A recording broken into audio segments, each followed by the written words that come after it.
ಕರ್ನಾಟಕ ಬಿಟ್ಟು ಹೊರಗೆ ಬದುಕ್ತಾನೆ ಅನ್ನುವಂಥ ಒಂದು ಚಿಂತನೆ ಎಲ್ಲ ತಂದೆ ತಾಯಿಗಳು. ಹೀಗಾಗಿ ಸಹಜವಾಗಿ ಇಂಗ್ಲೀಷ್ ಕಡೆ ಒಲವು ಅದ ಮಧ್ಯಮ ವರ್ಗದವರು, ಮಧ್ಯಮ ವರ್ಗದವರು, ವಿಶೇಷವಾಗಿ ಹೈಯರ್ ಕ್ಲಾಸ್ ಅಂತ ಮುಗಿದೋದು, ಕೇಳೋ ಅವಶ್ಯಕತೆನೇ ಇಲ್ಲ.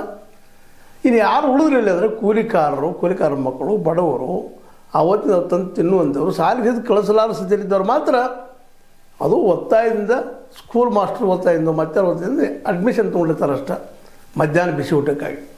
ಇದು ಈ ದುರಂತ. ಅಂದಾಗ ಇಲ್ಲಿ ಕನ್ನಡ ಉಳಿತಿದ್ರಿ, ಕನ್ನಡ ಬೆಳೀತದೆ ಅಂತೇಳಿ ನಮ್ಮ ಹಂಜಿಯವ್ರು ಕೇಳೋದ್ರಲ್ಲಿ ಭಾಳ ಮಹತ್ವದ. ಮತ್ತು ಇನ್ನೊಂದು ಕಡೆ ನಮ್ಮ ಅದರಲ್ಲಿ ಭಾಗವಹಿಸಿದ ಸುಬ್ರಾವ್ ಎಂಟೆತ್ತಿನವರು, ಅವರು ಸಹಿತ ಮಾಜಿ ಗಡಿ ಅಭಿವೃದ್ಧಿ ಪ್ರಾಧಿಕಾರದ ನಿರ್ದೇಶಕರು ಅವರು.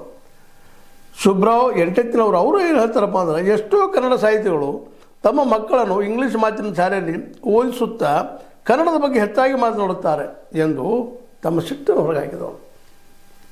ಹೇಳೋ ದೊಡ್ಡದಲ್ಲ ಮಾತು, ಬದನೆಕಾಯಿ ತಿನ್ಬೇಡ್ರಿ ಅಂದರೆ ನಾವೇ ಹೇಳುತ್ತಿರೋದಂತ. ಇದು ನಮ್ಮಲ್ಲಿ ಅದ ಈಗಾಗಲೇ ಅದು.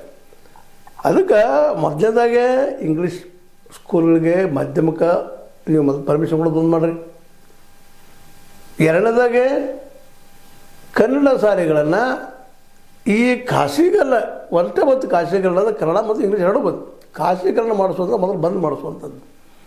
ಇಲ್ಲ ಆ ಖಾಸಗಿ ಸ್ಕೂಲ್ಗಳಿಗಿಂತಲೂ ನಮ್ಮ ಸರ್ಕಾರಿ ಸ್ಕೂಲ್ಗಳು ಎಷ್ಟರಲ್ಲೂ ಕಡಿಮೆ ಇಲ್ಲದಂಥ, ಬಿಲ್ಡಿಂಗ್ದಲ್ಲಾಗಿರ್ಬೋದು, ಜನರಿಗೆ ಮುಟ್ಟುವುದರಾಗಿರ್ಬೋದು, ಒಳ್ಳೆಯ ಕಲಿಕೆಯಲ್ಲಾಗಿರ್ಬೋದು, ಸ್ಟ್ಯಾಂಡರ್ಡ್ ಶಾಲೆಗಳನ್ನು ಮಾಡಿ. ಈಗ ಪಬ್ಲಿಕ್ ಸ್ಕೂಲ್ಗಳು ಏನೋ ಮಾಡ್ತಾಯಿದ್ದೀರಿ, ಜಿಲ್ಲೆಗೆ ಒಂದು, ತಾಲೂಕು ಒಂದು, ಯಾಕೆ ಜಿಲ್ಲೆಗೆ ಒಂದಿದ್ದು ಯಾಕೆ ರೀ, ಪ್ರತಿ ಹಳ್ಳಿ ಒಂದೊಂದು ಯಾಕೆ ಮಾಡಬಾರ್ದು? ಯಾಕಂದ್ರೆ ಅಲ್ಲಲ್ಲಿ ಮಕ್ಕಳು, ಬಡವ್ರ ಮಕ್ಕಳು ಅಲ್ಲೇ ಕಲಿಬೇಕಲ್ಲ, ಸ್ಟ್ಯಾಂಡರ್ಡ್ ಇದ್ದಂಥ. ಪಬ್ಲಿಕ್ ಸ್ಕೂಲಲ್ಲಿ ಸ್ಟ್ಯಾಂಡರ್ಡಪ್ಪ, ಮತ್ತು ಇವು ಸರ್ಕಾರಿ ಶಾಲೆಗಳು ಸ್ಟ್ಯಾಂಡರ್ಡ್ ಅಲ್ಲ. ನೀವು ಅದರಲ್ಲಿ ಬ್ಯಾಪರ್ಕೇಷನ್ ಮಾಡ್ತಾಯಿದ್ದೀರಿ. ಅದರ ಬದಲಾಗಿ ಪ್ರತಿಯೊಂದು ಹಳ್ಳಿಯಲ್ಲೂ ಮೊರಾರ್ಜಿ ದೇಸಾಯಿ ಅಂತ ಶಾಲೆಗಳನ್ನು ಯಾಕೆ ಮಾಡಬಾರ್ದು? ಇಲ್ಲ ಇದ್ದ ಸ್ಕೂಲ್ಗಳನ್ನು ಸರಿಯಾಗಿ ಮೇಂಟೆನೆನ್ಸ್ ಮಾಡುವಂಥದ್ದು, ಸ್ಕೂಲ್ ಟೀಚರ್